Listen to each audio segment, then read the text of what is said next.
Video को जितना हो सके ज्यादा से ज्यादा शेयर कीजिएगा। इस समय की बड़ी खबर आपको बताने चले कि एक ठेकेदार से 5 लाख रुपए की रिश्वत लेने के मामले में बीजेपी के एमएलए और उसके 2 असिस्टेंट को गिरफ्तार किया गया है। ये बड़ी खबर सामने आ रही है। यहाँ पर हैरानगी की बात ये रही है कि एक ठेकेदार से 11 लाख की जो रिश्वत की मांग थी वो इस बीजेपी के एमएलए द्वारा की गई थी, लेकिन बाद में सेटलमेंट जो है वो 5 लाख तक हुई और जिसके चलते जैसे ही ये ठेकेदार जो है वो उसे ये 5 लाख रुपए की रिश्वत देने के लिए वहां पर जाता है, तो ऐसे में रंगे हाथों जो है वो इस बीजेपी के एमएलए को गिरफ्तार किया गया है। बताइए जरा कि पुलिस ने बीजेपी के एमएलए को जो है वो गिरफ्तार किया है और उनके 2 असिस्टेंट को भी जो है वो इस रिश्वत लेने के एक मामले में गिरफ्तार किया है। फिलहाल तीनों के खिलाफ एक ठेकेदार ने रिश्वत मांगने का जो है वो आरोप लगाया है। जानकारी के मुताबिक आपको बताने चलें कि कर्नाटक के लोकायुक्त ने यहाँ पर जो है वो भ्रष्टाचार के एक मामले में बीजेपी के एमएलए उनके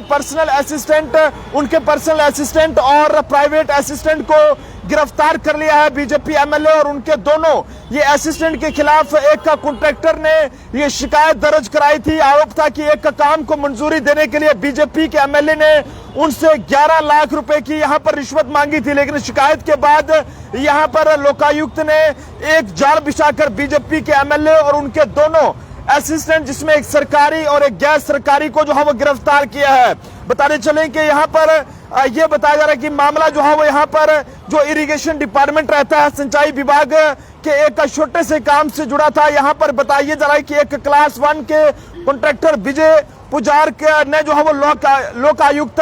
के सामने यहाँ पर शिकायत दर्ज कराई थी और आरोप लगाया था कि सड़क के यहाँ पर दोनों और रिटेनिंग बाल बनाने से जुड़े काम को मंजूरी देने और उसे जो है वो पूरा करने में मदद करने के लिए रिश्वत जो है वो मांगी गई थी। हालांकि कॉन्ट्रैक्टर विजय ने यहाँ पर जो है वो बीजेपी एमएलए डॉक्टर चंद्रू लमानी, उनके पर्सनल असिस्टेंट मंजूनाथ वाल्मीकि और प्राइवेट असिस्टेंट गुरु नायक पर 11 लाख रुपए की रिश्वत मांगने का आरोप लगाया था। और बताइए जरा कि शिकायत के आधार पर यहाँ पर लोकायुक्त पुलिस ने एक ट्रैप ऑपरेशन चलाया था और इस दौरान कथित तौर पर 5 लाख रुपए दिए गए और इसके बाद यहाँ पर लोकायुक्त की टीम ने तीनों आरोपियों को पकड़ लिया है। बताइए जा रहा है कि इस बात की पुष्टि की है कि आगे की जांच चल रही है और सबूत इकट्ठा किए जा रहे हैं इस पूरे मामले में और पता ये लगाने की कोशिश की जा रही है कि आखिरकार जनाब कर्नाटक के अंदर ये एक बीजेपी का एमएलए कितनी देर से ऐसा काम कर रहा था और कितने ठेकेदारों से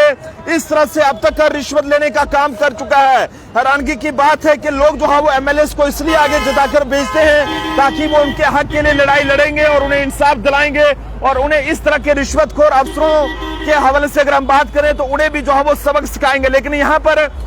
कर्नाटक के बेंगलुरु में बीजेपी के एमएलए साहब खुद ही इतने लालची हो गए कि एक ठेकेदार को काम की मंजूरी देने के लिए उससे जो है वो 5 लाख रुपए, सबसे पहले तो 11 लाख रुपए मांगे, लेकिन सेटलमेंट 5 लाख रुपए होते ही 5 लाख रुपए लेते हुए इन्हें रंगे हाथों पकड़ा गया है, जिसमें इनके 2 पीए भी हैं, जो असिस्टेंट है इनके, उन्हें भी जो है पकड़ा गया है। आप जनता अपने अपने सुझाव जरूर साझा करें कि आपके इलाके का भी कोई एमएलए आपसे ऐसा कर रहा है या फिर नहीं। अगर ऐसा करता है तो आप फौरी तौर पर जो है वो इस बारे में शिकायत जो है वो करा सकते हैं। फिलहाल ये मामला कर्नाटक के बेंगलुरु से सामने आया। यहाँ पर बीजेपी के एमएलए और उसके 2 जो पीए हैं उन्हें तीनों को जो है वो रिश्वत लेते हुए रंगे हाथों गिरफ्तार किया गया। देखते रहे जम्मू ट्रिब्यून। जय हिंद जय भारत।